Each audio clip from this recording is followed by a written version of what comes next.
highly respected. I mean, just recently I was in Texas again, and an elder Pakistani man.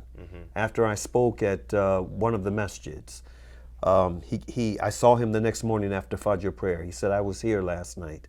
He said, I was here when I heard you spoke about Afia. He said, I knew Afia when she was a young girl. He said when she was about 12, 13 years old, she used to come to my house and pray. And as he's saying this, brother, and I've seen this happen many times, tears are welling up in his eye. This is one of the Pakistani elders. Tears are welling up in his eyes.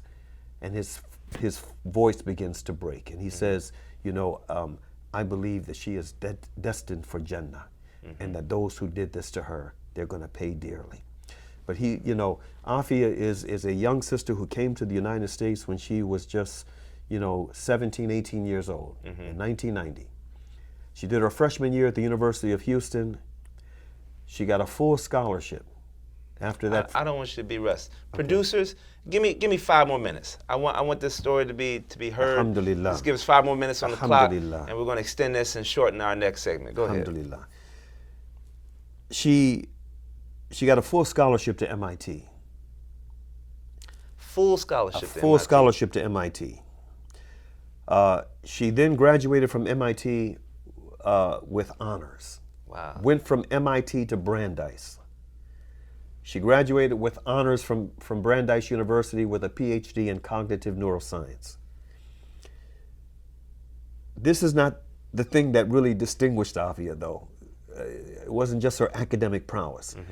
It was her commitment to Islam and her commitment to dawah, her commitment to humanitarian relief work as a student, as a foreign exchange student.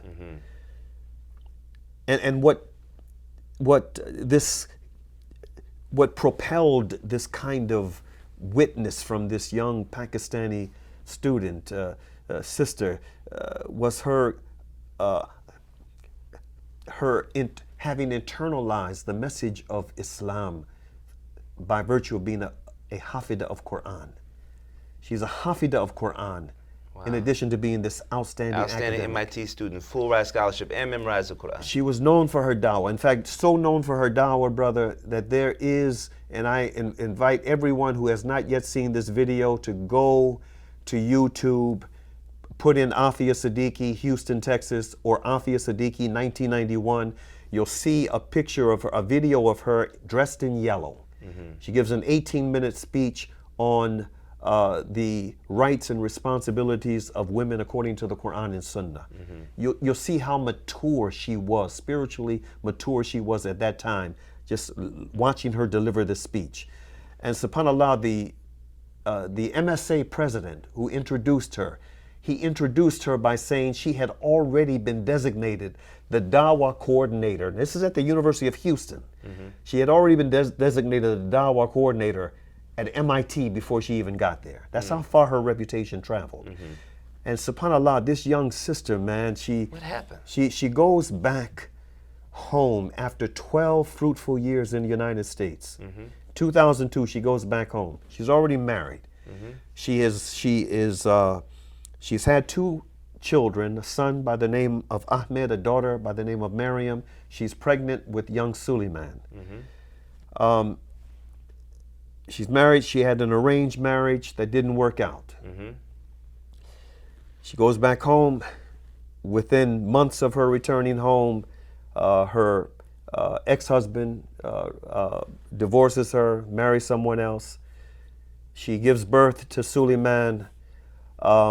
6 months after his birth, she gets into a taxi cab in Karachi, her home city. On her way to the airport to visit a maternal uncle in Islamabad, she never makes it. She has her children with her. The taxi is stopped, they're forcibly removed, and then they're disappeared. This happens in March of 2003, the end of March 2003. 15 years ago. 15 years ago. Maybe 6. And then for the next 5 years, from 2003 to 2008, no one knows or hears anything about Afia Siddiqui and her missing children. In fact, the very next day, after this rendition operation took place, involving Pakistani from the Musharraf government agents and U.S. agents, a motorcyclist comes to the door of the family, knocks on the door. He never removes his helmet, just knocks on the door. When the mother answers, he warns her, if you ever want to see your daughter and your grandchildren again, be quiet. So 5 years pass. 4 men escaped from Bagram in Afghanistan, 4 Arab Muslims. And when they escaped, they told stories about what had happened to them, how they had been targeted for rendition, had been secretly imprisoned, tortured, and they all told the stories of this one woman whose name they didn't know.